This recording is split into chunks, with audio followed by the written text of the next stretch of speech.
before I get started, I don't know if anyone else was feeling mixed signals coming out of the White House this week, but it seems like we can't get a consistent message.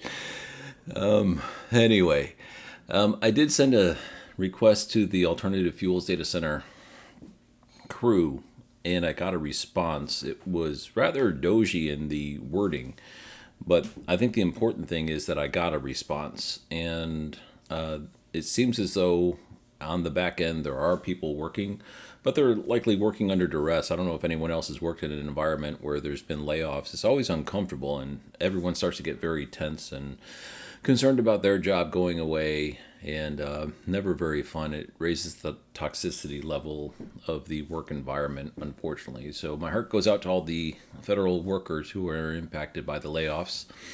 Hopefully things will start to moderate, and we'll get back to business here.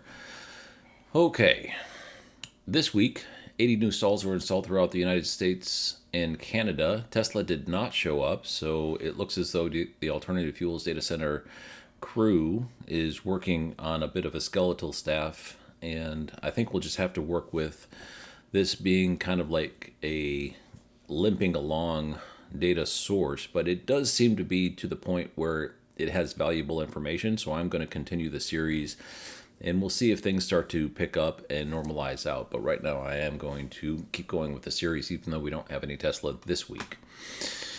BP Pulse added 1 station, Pilot Flying J added 4, Love's added 1, but we'll get into that. Electrify America added 1, ChargePoint added 16, EVgo added 1. It was a big one, 10 stalls. EV Connect added 9, but most of these are a continuation of the Duke Energy transition from Shell Sky. Let's get into the data. First, BP Pulse added a Thornton's in Third Lake. Kind of strange, last week it was Round Lake Park, and now it's Third Lake. Anyway, quirk. Third Lake, Illinois, 4 stalls. This is a picture of what it looks like. Pilot Flying J added 4. The second one in the state of California, Oakland, Oregon opened. Mill Hall, Pennsylvania opened. And Higginsville, Missouri, which was a sleeper site. I did not know about this, and it's open. There are no pictures, so we'll see if it's a canopy. Very likely a Pilot Flying J project update coming this weekend. Now for Loves. This is all the Loves. The last one that opened was this one in Waterloo, New York, last week. And Tulare, I think is how it's pronounced. It's in the middle of the desert of California. It looks like there's grass there, but when I pull it up on the map, it's like way out in the middle of nowhere. And this Trillium station has been broken for a while, and ChargePoint added 1 dispenser. So I think what's going on here, and I'm not sure because there are no updated pictures, but I think what's going on here is this BTC Power station is being replaced with a ChargePoint station, and the first of which has already been installed. I'm not sure because there's no pictures, but I think that's what's going on. Electrify America added 1 station at a place called Davis, which looks to be a shopping mall, in Layton, Utah. 6 stalls. One thing I want to mention about Electrify America, they made kind of a bold statement in their 2024 annual report, which is not published yet on their website, but I picked this up off of LinkedIn. Right here it says, growing our network by 30% in 2025. Now, I have not really tracked Electrify America in the past.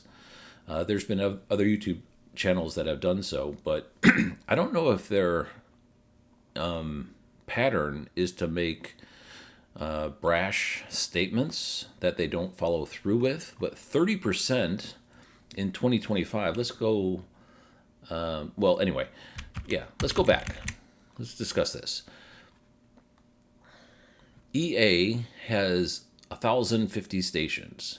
So if they did an additional 30% in 2025, basically that's 1 station opening a day for the entire year, minus half of the weekends or something like that.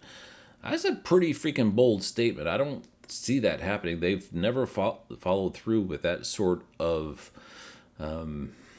increase in the time that I've been doing this. So it wouldn't be 1 station a week. It would be 1 station a day for the entire year. And they're also talking about prioritizing larger station formats with 10 plus chargers. And there was one in, I think it's Santa Barbara, California, which was put into PlugShare that does have a larger station format. It looks like a nice station with canopies and kind of an eclectic design theme to it.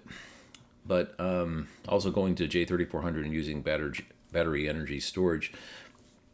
I don't know if they're going to complete that, but this is officially from Electrify America that they're going to grow their network by 30% in 2025. So we will watch your career growth with much interest, young Jedi. ChargePoint. Not a lot to call out here. There is a 4-stall in Olathe, Kansas, and I looked it up. It's not on PlugShare yet, so no pictures, but it's a pretty remote area of Kansas, so that will be good. Julian, California, pretty remote area.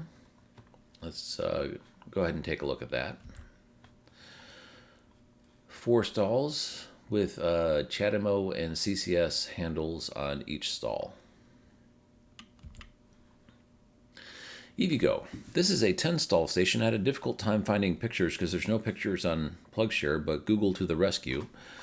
You could see that there's 1, 2, 3, 4, 5, 6, wait, yeah. So it's 1, 2, 3, 4, 5, 6, 7, 8, but then there's an additional one over here in this blurry picture. So a total of 10 stalls.